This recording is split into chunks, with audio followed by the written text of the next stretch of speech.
Hey everybody. Let's see, is this working?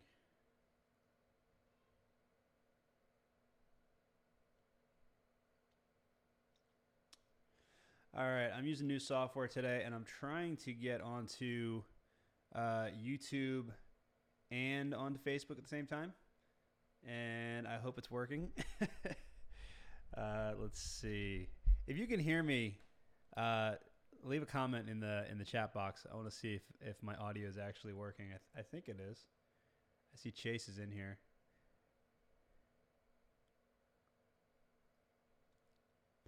And while I'm getting this set up, if you guys have any questions, go ahead and add them to the chat box. Let's see. We got this on. Got this going on YouTube, and I also got this going on Facebook. All right, looks like we're good. Yeah. Hang on. I want to make sure audio is working here because. Oh, okay, cool. Chase said he hears me. All right, awesome. All right, well, let me pull up my questions here that people sent in, and hope everybody's having a good day.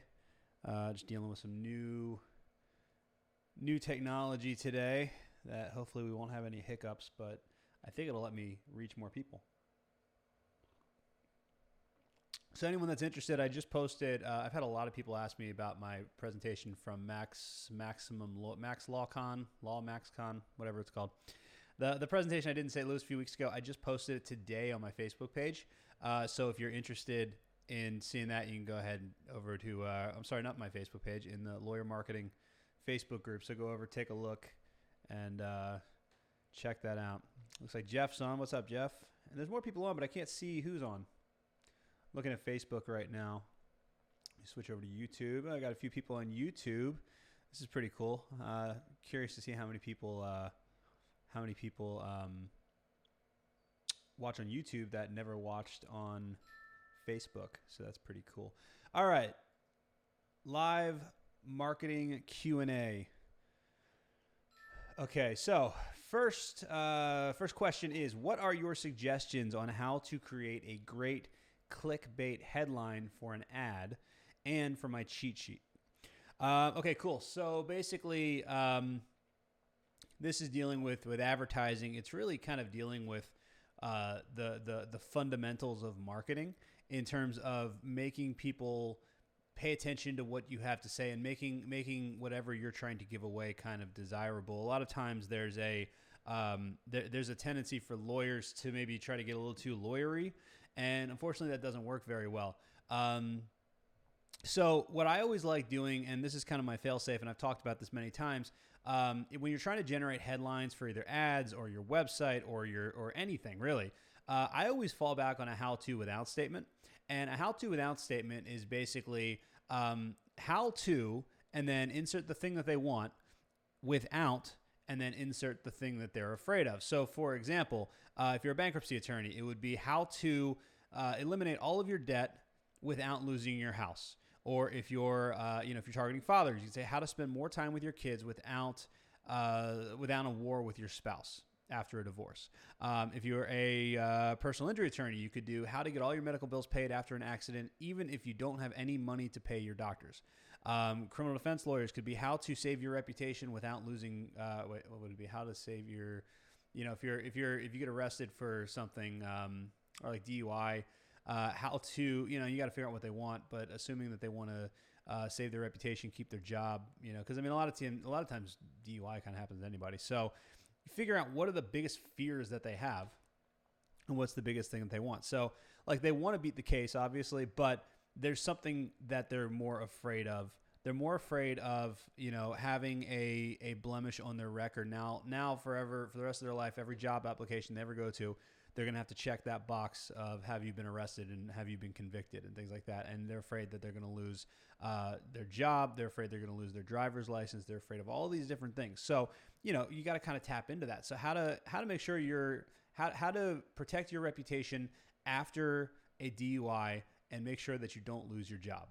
Something like that. I mean, it's like play on words and stuff like that. But that's my biggest suggestion. Whenever you have, because a lot of times lawyers want to do something like the 3 fundamental elements of a DUI. Like it doesn't, like nobody cares. You've got to, if you lead with how to the thing they want, how to get the thing they want without the thing, without the thing that they fear, then it works really, really well. It's really, really easy.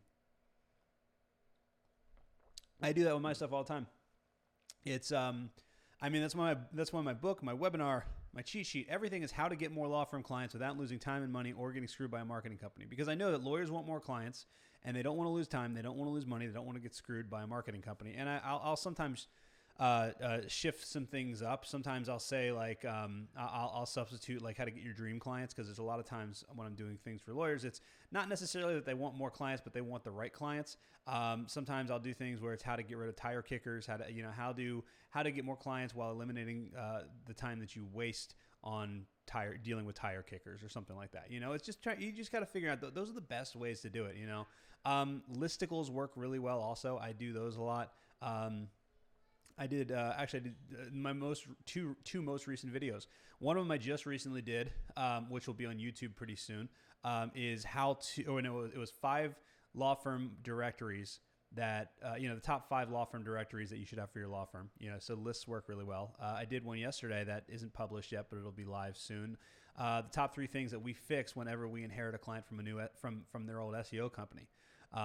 So those work really well too. So lists work really well, but at the end of the day, it's all about they have a problem. So it's how to solve the problem while avoiding the thing that they fear. That's going to be your fail safe every single time. All right. Jeff's watching during court break. Cool. All right. Anybody? I think I see comments in here. YouTube, I'm not sure exactly how the comments work, but. If you have questions, just go ahead and ask them. Otherwise, I'm just going to keep going down the list of the stuff that people emailed in. All right. What does it mean when my frequency? Sorry. This is dealing with Facebook ads. What does it mean when my Facebook ads have a high frequency? Is that good or bad? Okay, so frequency means the average number of times that someone has seen your ad. So if your frequency is 1, it means that on average people have seen your ad 1 time. If your frequency is 5, then it means on average people have seen your ad 5 times. It's not necessarily a bad thing, but if you get a really, really high frequency, it typically means that your audience is too small. I don't like having a high frequency on my ads. Like and it all depends on what the type of ad is also. If it's a cold ad, then you definitely don't want your frequency to be higher than like 1.5 or 2. At least I don't think so. If it's a remarketing ad, meaning it's an ad that you're running after someone has already seen another one of your ads, then you can let that get a little higher. I mean, some of my remarketing ads are up to like, 20x or 30x, just depending on what the call to action is. But what it means is that you don't have a big audience. And that's why remarketing ads are going to have higher frequency, because, I'm running a lot of traffic, but I'm really only running, maybe 5, 6, 7,000 people are on my marketing list, the people that have opted in, which in the grand scheme of things, in terms of how many people you can reach on Facebook, that's not that many. So, some of my ads will have a higher frequency than others. If it's a cold ad, I definitely, you definitely either want to change your ad. It means your ad's been running too long and you want to change your ad if you have a high frequency, or it means your audience isn't big enough, or it just means it's time to change and try out a new audience. But, cold ads, I try not to get above 2 or 3. Remarketing ads, I'll go a little higher. I don't really have a preference for remarketing ads, to be totally honest with you. All right. Next question. Sorry, I'm still getting used to this new interface here. All right. Where is it? I lost my questions. Okay. I've seen your video where you mentioned youth sports organizations for building links to my firm's website. What are some other local organizations I can reach out to for quality links? Okay, so what this is in reference to is one of the things that is really important if you want to show up in the Google Maps is you really want to you really want to have local websites linking to you. So websites of organizations that are local to your area linking to you. And what that's going to do, it's kind of like if you're located in Denver and you have a bunch of different websites from Denver, a bunch of different organizations that are all from Denver, and they're all linking to you, that's a really good sign to Google that you're really relevant to Denver. So that makes you more likely to show up for keywords related to Denver. So one of the easiest ways to get those links is use local sports organizations. Just make donations to them. Send them emails. Say, hey, I want to make a donation. I'd like to, and do it. When you go to their websites, make sure it's websites that have sponsorship sections and where they link out to their sponsors. A lot of youth sports organizations do. Honestly, if you don't want to do youth sports, you can do any nonprofit. The SPCA, I don't know if that's a local Florida thing. That's the animal rescues. You do animal rescues. You can do art museums. You can do literally anything. You can even, a lot of times we'll team up with other small businesses as well. So for example, there is a DUI attorney that we work with, a client of ours out in Orange County, and they work with an insurance agent that whenever someone gets a DUI, they have to get special car insurance. I don't know what the actual specifics of this are, but whatever it is, whenever someone gets a DUI, they work with this insurance broker who helps their clients get the car insurance that they need. So they got links from them. It's just local businesses, anyone that you can think of. And what you could even do, like if you have a list, you could send out, if you have a mailing list for a local area, you could team up with different businesses and you could say, hey, listen, I'll run an email, highlighting your business to my entire list. And in exchange, I'd just really appreciate it if you just give me a link from, on like the resources section or something from your website. Any way you can do that. Teaming up with local businesses, using networking that you have, and then any sort of nonprofit organization will definitely take your money, but just go and just search for any type of nonprofit organization that's local to your area, and that's one of the best ways to get links.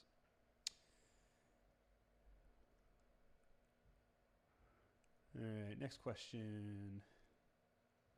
If you're on YouTube and asking questions, I apologize. I don't think I can see my chat stream. All right. Is it possible to remove negative reviews? Let me start over. Is it possible to remove negative reviews left by non-clients on my Google My Business page? We have tried this many times, and this is a problem that a lot of family law attorneys actually run into. It's kind of funny because what happens is we have clients that are family law attorneys, and they get a really good result for their client, and then their client's ex-spouse or boyfriend or girlfriend or baby mama, whoever it is, goes on and leaves a negative review for our client, which is kind of funny because it's really strange. So you can call Google, and one of the things that we always try to do is, first of all, you have to go through and look at the terms of services for leaving a Google review. And if you can find anything in there that violates those terms of services, then they'll take them down. But unfortunately, we've had this happen many times, and Google doesn't really care because I guess the theory could be that anybody could just say, "Oh, this was never a customer of mine," and it's kind of their word against their word against ours. But yeah, you can call Google and you can see if they'll take it down. Usually doesn't happen. But the way you get in touch with Google is if you have a Google Ads account, or if you don't have one, sign up for a Google Ads account. And then there's a phone number in there where, in the top right, there's going to be like a gear icon and it says help and then support. And then you can call them, and there's actually a Google My Business option where you can call them that way. And then, contact them, see if they'll take it down. If you can show them in that phone call whatever terms of service violation that you found, then that's really helpful. But other than that, the best thing to do is respond. And whenever I respond to negative reviews on behalf of clients, you always have to take a very you just take the higher road. Always take the higher road. I always start with something like, thank you so much for your feedback. We appreciate all feedback, both positive and negative, as it helps us to grow our firm. Unfortunately, upon further review, we were unable to find any record of our firm ever representing you. And then just kind of go from there and say, even still, I'd love to speak with you. Please contact me as soon as possible at the firm so we can discuss this matter and figure out an amicable resolution. Now, they're never going to contact you. The point of this whole thing is so that because the review is not for that person. That response to that review is for the thousands of people, or potentially tens of thousands of people that are going to see that review and see how you handled it. I always tell clients, take the high road. I've gotten into arguments with lawyers about this before, who say that you should fight back and call them an idiot and all that type of stuff. And I mean, that's your decision. I don't think that's the right way to handle it. I think that, if you call them an idiot, you're only going to look bad yourself. But I don't know. I mean, it's up to you. That's how I handle it. That's how I suggest my clients handle it. But unfortunately, you can't get it taken down unless you can find that terms of service violation. All right. How would you target potential clients for hernia mesh cases using Facebook ads? I would do the same thing I always do. I mean, I would create some content. Okay, so hernia mesh. What I would do is, you figure out what is the core demographic that these types of cases typically fall in. So maybe it's males ages 40 to 65, right? So you run wider ads. So what I would do is I'd create 3 videos. My first video, and each one of these videos is about 5 minutes long. And my first video would be something about hernia mesh and something, and I apologize, I don't know much about hernia mesh, so I can't really speak too intelligently about this. But what I would do is basically something that only someone who's dealing with this is going to care about. So maybe it's abdominal. 3 ways to alleviate abdominal pain after a hernia mesh surgery, maybe something like that. And make the video 5 minutes long. And the reason you want to do 5 minutes long is because you want to run that video as an ad to your wide audience, to the people that your demographic would fall within. So maybe it's men ages 45 to 57. I don't know. And then what you want to do is you want to create a custom audience of people that watch 25% of that first video. And the reason you want to create 25% is because, like I said, that video needs to be at least a minute or at least 5 minutes long. So 25% of 5 minutes is like 1 minute and 15 seconds, I think, which is an eternity on Facebook. So if somebody sits there and watches 1 minute and 15 seconds of a video that only someone who cares about, is only someone who has a hernia mesh issue would care about, then there's a pretty good indication that they are probably a good candidate. So what you're going to do is you're going to take that custom audience and you're going to run your second video, which should also be 5 minutes long and should also be equally useful. And you're going to run that video to only people that watch 25% of video 1. So now what you're doing is now you've got a video that is only shown to people who watch 25% who watch 25% of another video that they would only care about if it was a hernia mesh thing. So then you do it again. You create a custom audience from that video, 25%, and then the third video, you keep doing that. And then at the end, so by the third video, you've got a very, very qualified audience. And then after that, you can kind of start running more straight up, call today for a free consultation ads and things like that to that audience that watched 25% of all 3 videos. Because if they watch, now they're in for almost 4 minutes of videos that are about a very specific topic that no one that is not affected by this topic would be interested in. And you don't do a hard call to action at the end of each one, but you can do a call to action. What I normally say, at the end of my videos, and I've kind of changed my stance on this over the last year and a half. I used to say, don't sell anything, don't pitch anything, people will contact you. And I've kind of changed a little bit on that. I don't think you should do hard pitches, but what I always do is I always say when you kind of do some sort of call to action in your videos, you always want to talk to people like you're talking to a friend. So, the whole call today for a free consultation is so overdone and it's so TV lawyer, billboard, the side of a bus ad. You don't want to do that. You want to talk to somebody like you're talking to a friend. And so if a friend of yours had this issue, you wouldn't say, "Oh yeah, Bill, call me on Friday for a free consultation." Like, you wouldn't say that. You'd say, "Give me a call. Send me your medical info. I'll take a look and I'll kind of point you in the right direction, let you know what we should do." You just do it nonchalantly like that. Like, don't be such a salesperson. You want to talk in these videos like you're talking to a friend. That's the best way to handle these things. That's the best way to really make it work for you. So yeah, that's how I would get hernia mesh cases using Facebook. All right. Do you use scripts for your videos to stay on topic? How can I develop a script for videos? Well, so I never did this before. I never wanted to use a teleprompter before. I actually just bought a teleprompter. Fix my microphone here. I just bought a teleprompter. It's like the best decision I ever made.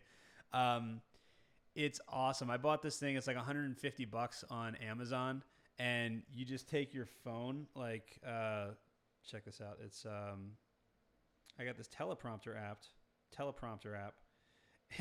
It's so cool because you put the teleprompter in, and let me see if you can see this. Hang on. So you might not be able to see it right now because it's mirrored, but what's cool is that, is it running? Yeah. What's cool is that you put it in front and it broadcasts, and it's perfect. It's awesome. So do I use scripts? Yeah, I do use scripts. For like ads, I do use scripts. And like my ads, I actually pretty much write the ad out word for word because I want it to be done a certain way, and I'll deviate, or the final product will be about 98% what's on the paper, and then every once in a while I'll ad lib a few things. My other videos, no, I don't do any scripts at all. Sometimes, like, if I have something that's like I really want to stay on topic, I'll just do bullet points. And one thing that you can't see is I've got, like, right over there, because I'm sure you see most of my videos are filmed right in front of this wall. Right that way, I've got a whiteboard. So sometimes I'll just put notes on my whiteboard. And actually, if you watch some of my videos, you'll be able to see sometimes I'm looking off to the side, and that's because I'm looking at my notes. But I'll just take bullet points just to stay focused or whatever. But and actually, what I've been doing sometimes also, what I've been doing lately, which I kind of really like, is I'm using this flip chart that I have, and you'll see some of my videos coming out. And I'll use that for my notes, where basically I'll do these lists. I'll do like 3 ways that, 3 things we fix whenever we get a new SEO client, or 5 directories you should have for your law firm. And having those written out there will keep me on track. And it also provides for a nice prop, which is pretty cool.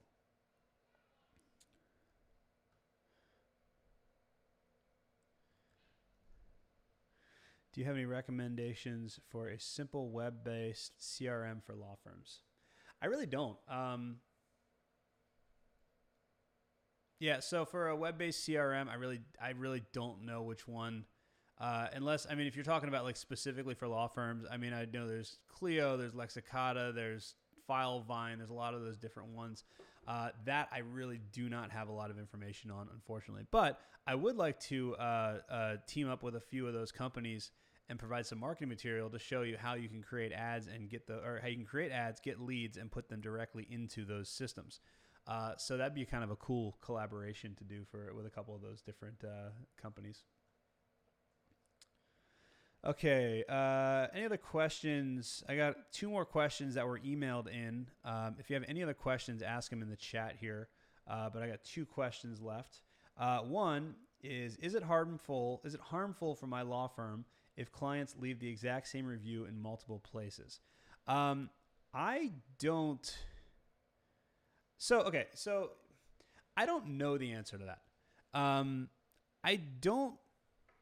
I don't recommend that. I always tell my clients, because a lot of times my clients will say that they want to either copy and paste reviews, or they want clients to copy and paste reviews. And I always tell them, duplicate content. I'm always afraid of duplicate content, because not necessarily that you'll get a penalty from it, but Google doesn't necessarily want to show the same thing over and over and over again. So it's not really that you're going to get a penalty, but you could end up getting filtered or things like that just because of the fact that Google doesn't want to show the same thing over and over and over again. That's why a lot of times business listings don't get indexed because they have duplicate content.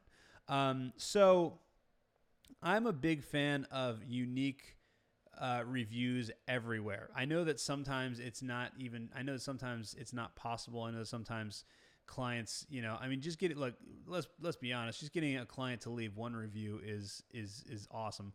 And then asking them to write unique reviews at multiple locations, it's difficult. So is a handful going to be a problem? Probably not. But I wouldn't like get in the habit of saying to clients, hey, take this review that you wrote and copy it everywhere. I wouldn't do that. I think that you're probably asking for some sort of trouble. Now, I don't have any proof of that. I've never tested that before.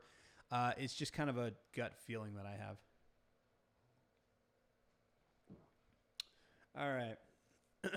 All right. Daniel asked, in your emails you send out to your list, sometimes you link directly to YouTube and other times you send them to your blog with an embedded video. Which approach do you recommend? Okay. So I used to do 100% YouTube. And then I started realizing that there's a lot of distractions on YouTube.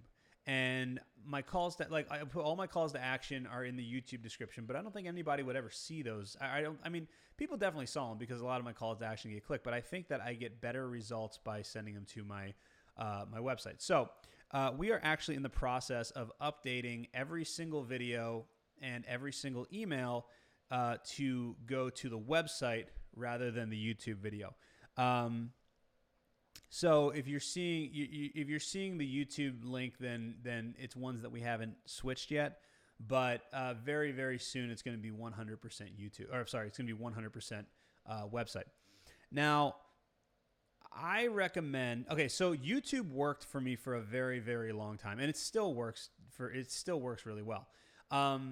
I switched because I've got the resources and I've got people that can do all that work for me. So if you have a way, if you have the ability to get them to your website and do it that way, then it's probably better than sending them to YouTube. But either or. I mean, don't not do it because you don't have them on your website. I'm doing it just because I wanted people to. I wanted a higher number of people to click my calls to action. I wanted to be able to do some custom things. I wanted to be able to track people with my Facebook pixel that are watching stuff like that. So there's a lot of benefit. I would say ultimately the best way to do it is to send them to your blog, but it's also a lot more work. And it's not 100% necessary. So if it's a huge amount of work for you, then just stick with YouTube. But if you've got the resource, if you've got the time, if you've got people that can do it for you, then the blog is probably your best option. All right. Last question that I have emailed in, and while I'm doing this question, if anyone has any more questions, then go ahead and ask in the live chat. Really hope I'm not missing any questions on YouTube, but yeah, go ahead and ask in the live chat, and then this will be my last thing unless somebody has any other questions. All right. So another question is, I have 350 opt-ins for my cheat sheet. These are Facebook ads. Is it time to ask Facebook to create a lookalike audience? Okay, so with a lookalike audience, the way a lookalike audience works on Facebook, and what's really cool about Facebook, and one of the most powerful things about Facebook, is that if you have a bunch of people that have done a certain thing, like, so for example, if you have, let's say you have a cheat sheet about, and actually I know whose question this is Jeff's question, and he's running I believe he's running an ad for a cheat sheet about addiction or DUI. I apologize, Jeff, I can't remember off the top of my head what your cheat sheet is about, but let's say it's about addiction, right? So he has a cheat sheet that he's running ads to and people are downloading, and he's creating a custom audience of people that have downloaded this cheat sheet. So he's got 350 people that have downloaded it. That basically means that Facebook has has this data, and Facebook has this custom audience consisting of 350 people. So the cool thing about Facebook is when you have a large group of people like that, you can then create what's called a lookalike audience from that group of people. And what happens is Facebook looks at all the things that they have in common, and Facebook has a ridiculous amount of information that they pull from, and they figure out what do they all have in common, and then how do we find more people that have not opted in yet that will probably opt in that are just like these people. And Facebook's actually pretty good at doing this. They actually do get a lot of people in these lookalike audiences. So what you'll do is you'll select a custom audience, you select create lookalike audience, and then you actually, I think it's 2.1 million people that'll actually, and this is going to be, nationwide. And then you narrow down to your area, and you'll probably end up with 50,000 people or something like that, just depending on what you're doing. So 350 is a good number. Usually the minimum is 100 to create a lookalike audience, but for the best results, you really want to have at least a couple hundred. Ideally, you have 1,000 or more. But what I would say is if you got 350, let's try creating a lookalike audience, and what you want to do is you want to look and see how many opt-ins you're getting per day and what your cost per opt-in is. And then pause those ads, turn on the lookalike audience, let it run for 3 or 4 days, and see how the numbers compare. If you're getting more opt-ins for less money, or if you're getting, if bottom line is that if it ends up costing you more money, then you want to turn it off and let your lookalike audience build a little bit more.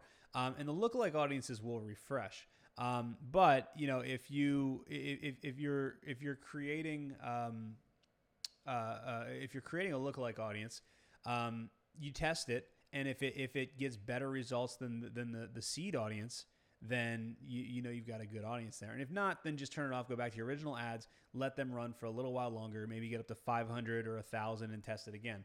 But that's kind of the best way to do lookalike audiences. So, it's always a testing process.